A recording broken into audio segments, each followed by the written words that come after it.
परवाच आम्हाला काही कार्यकर्त्यांचे फोन आले। खरिवली या ठिकाणी प्रचार चालू असताना त्या ठिकाणी संध्याकाळी 3च्या नंतर नरेश पाटील आणि भाई शिंदे यांचं प्रचंड मोठं असं भांडण झालं। परंतु मी या ठिकाणी मित्रांनो आपल्याला सांगेन का नरेश पाटील आणि मी अतिशय खांद्याला खांदा लावून आम्ही या ठिकाणी काम करतोय।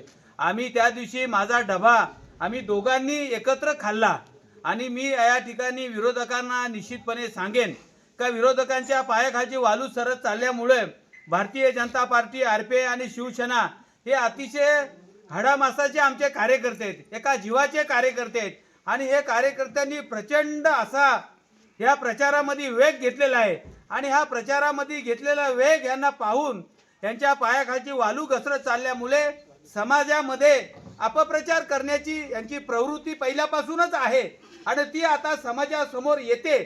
समाजापुढे काहीतरी अपप्रचार करून आमच्यामध्ये काहीतरी उद्दिष्ट झालेले, आमच्यामध्ये काहीतरी वाद निर्माण झालाय अशा पद्धतीचं किलमिश समाजापर्यंत लोकांपर्यंत पोहोचवण्याचं काम हे विरोधक करतायत।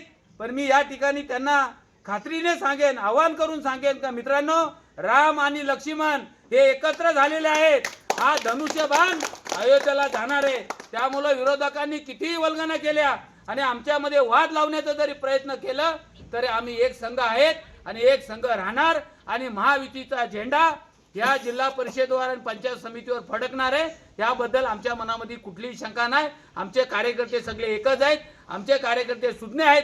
त्यांच्याकडे आता अफवा पसरण्या व्यतिरिक्त दुसरं काही राहिलेलं नाही। एवढंच मला या निमित्ताने सांगायचं आहे। आम्ही एका जीवानी, एका विचाराने आम्ही पुढे लढतोय आणि लढत राहणार आहे। धन्यवाद।